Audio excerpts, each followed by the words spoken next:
Hi, I'm Stevie Fernandez. And I'm Trish Whitmer. We're so happy to have you here with us as we prepare for 2014 on Explore Tulsa. That's right, Trish. I'm so excited about all the new thrills, turns, and twists that this season will bring. With that much hotter, you'll be perfect for our first segment, glass blowing at the Tulsa Glassblowing School.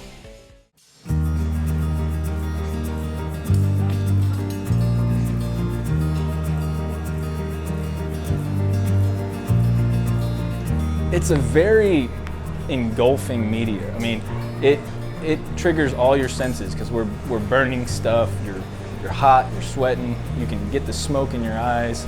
It engages you on every level. You're using muscles that you wouldn't use in any other aspect of your life at all ever. And so it's incredibly intense for working in a team. It captures so many different parts of a being that it's. I mean, it's kind of hard to explain. It just pulls you in, you know, because you can be working on a piece of glass that takes half an hour, or you can work on a piece of glass that takes 5 hours.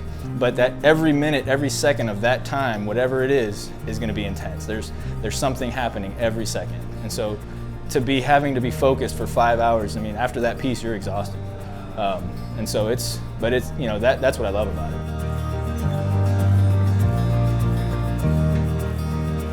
We've been working with Street School and Met High School and Phoenix Rising and some of those alternative high schools for quite some time. And what we've found is it motivates them to do better in class. It motivates them to have better attendance because it's all tied together.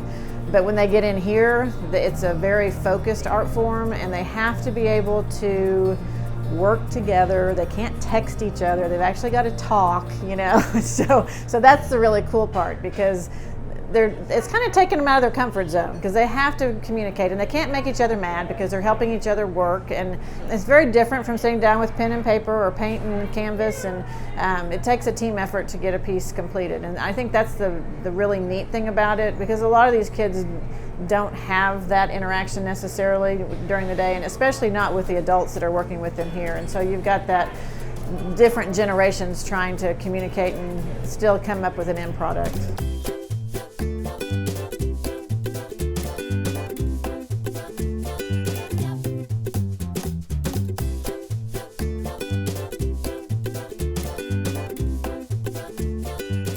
Everything starts out as a glob of molten glass. We're going to gather up the glass on the end of a steel rod. It's either going to be hollow or solid.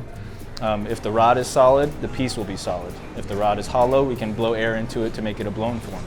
And then just using that temperature, that's how the color sticks to the glass. We don't apply, we melt color into our clear glass because we start with all clear glass.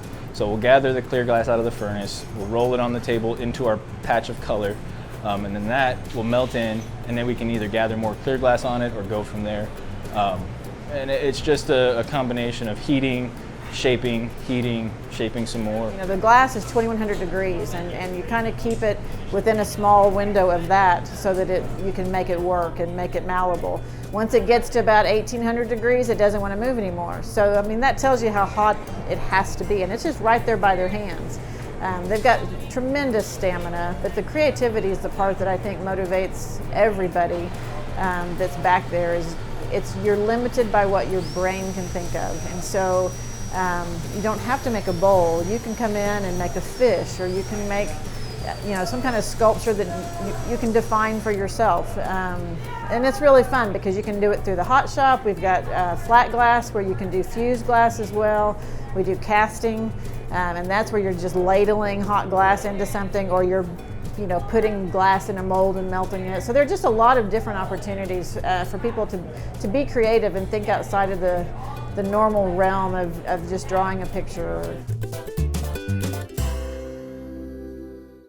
I think the beauty of having this in Tulsa is, number one, it's unique. I think it really does draw back to the fact that this art form creates a community, and you have to work together. And even just in our little niche down here, we're more like a family than we are just an art organization, because you do work so closely together, and it is a very physical activity, and people get tired, and yet everybody gets along great. No matter how tired you are, you don't snap because you're creating things you love. So